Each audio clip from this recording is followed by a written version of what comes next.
Phone, Chapter 35. Come on, Phone Bone, let's go. I am. Keep your pants on. I don't wear pants, and if I did, I wouldn't need them for a bed. Don't be so loud, Smiley. Remember what Ted told us about being loud. I'm not being loud. Hey, where's Dawn? She's in the barn looking through her grandmother's stuff. Hey, watch what you're doing. That's my bathwater you're spilling. Since when do you like to bathe? You're usually like a cat when it comes to getting wet. Since we've been living in the mountains for weeks, a gentleman can only take so much caked on dirt. Say, do you hear that? What is that? Sounds like a wolf. Oh, but it's not a rat creature though, right?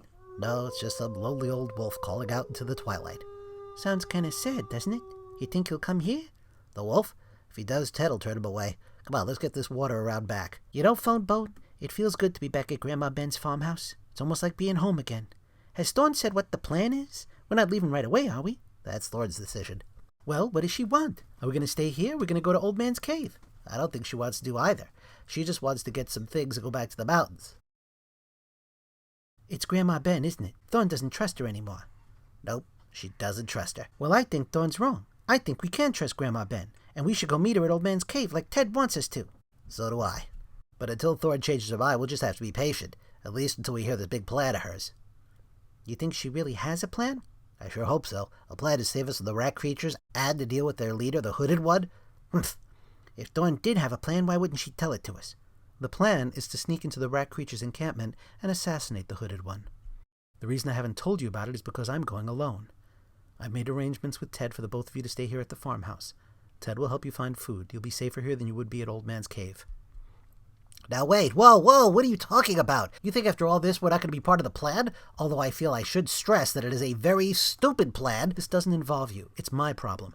Doesn't involve me. The hooded one is after my cousin Phonybone, the one who bears the star, remember? Not to mention that I've been chased off cliffs, pushed off waterfalls, rained on, and beaten up every single day since I got to the stupid valley. We're in, Thorne. You're not making this decision without us. And before you say another word, I know you're mad at your grandmother for lying about the death of your parents, but move on. She thought she was protecting you. Come on, Thorne. Let's go to Old Man's cave. It's not just her lies. There's more. Almost every night, Grandma Ben appears to me in a dream, but something is wrong. She seems split in two, first pulling me in one direction, then another. It's like having two different Grandma Bens battling for possession of me. It's just a dream. It's not just a dream. You don't know what it's like. You don't know what it's like to never know your mother and father. Yes, we do. What did you say? We're orphans too. Me and Phonebone and Phony, we're all the family we got. Well, until we came here, that is. You and Grandma Ben took care of us, even when it meant your own lives would be in danger. When we were kids, Phony was the oldest, and he took care of us. I always figured that was why he got so resourceful and stingy. When Phony pulls some stupid scam that makes me crazy, I know deep down he doesn't mean to hurt anyone. In his mind, he's still looking out for us. Deep down, you know if you can trust someone. All right, Phonebone. All right, Smiley-Bone. We'll go to Old Man's cave. I guess, deep down, I do trust Grandma Ben. Grab your stuff and let's go. Man, I hope you're right about this. Hey, Dawn, can I wear some of that war paint too, huh? Can I? Hold up. This is good. We split up here. Wendell, have your men dig in. Remember, you are our last line of defense. We must not let the rat creatures cross this river. If we do, Old Man's cave will be surrounded. Captain Knott, move your men forward in a line and wait for the signal. Yes, sir. Scouts, follow me. Jonathan, I want you to go up the middle quiet as a ghost. If you see the enemy, sneak back and warn our boys to prepare the ambush. Right. Son, you move up the north bank and keep your eyes peeled, or whatever it is you do with that hood pulled over your face. We are well trained to see. Very good. Now remember, do not engage the enemy. Your job is to warn our boys. We have to keep those rats from crossing the river.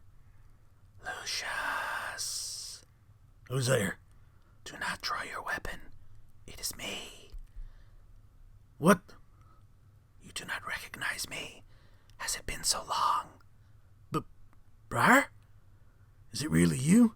Yes, Lucius. It is really me. Come closer.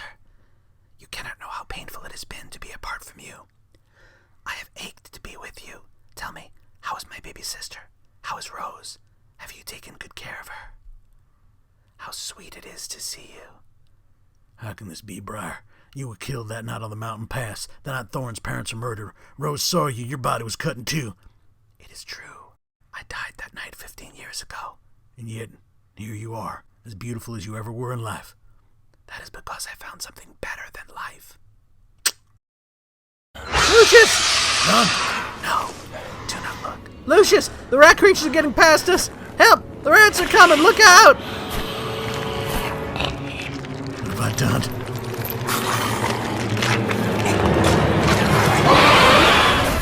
Your Majesty, still no word from Lucius Down. We've sent out a team of warriors to re-establish contact. Most of the villagers are safely in the cave. And still no sign of Thorn? I thought not. Please keep the camp on alert, Captain. Now, where were we, Fonsible? You were talking about my soul. Ah, yes. Your soul is the bit of the dreaming that makes you you. Yeah, everything's a big dream to you, isn't it, Rose? Each of us is, in fact, a small, concentrated bit of dream carried along in the currents of the great dreaming river that flows all around us. Within ourselves, the dreaming may flow in many directions, but occasionally there is one born within whom all the currents are aligned.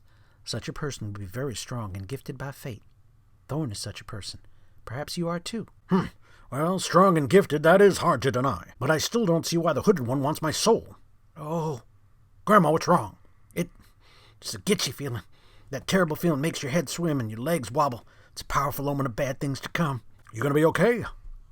Yes, I just hope that my granddaughter is safe. You feel that? It's an earthquake! Get inside!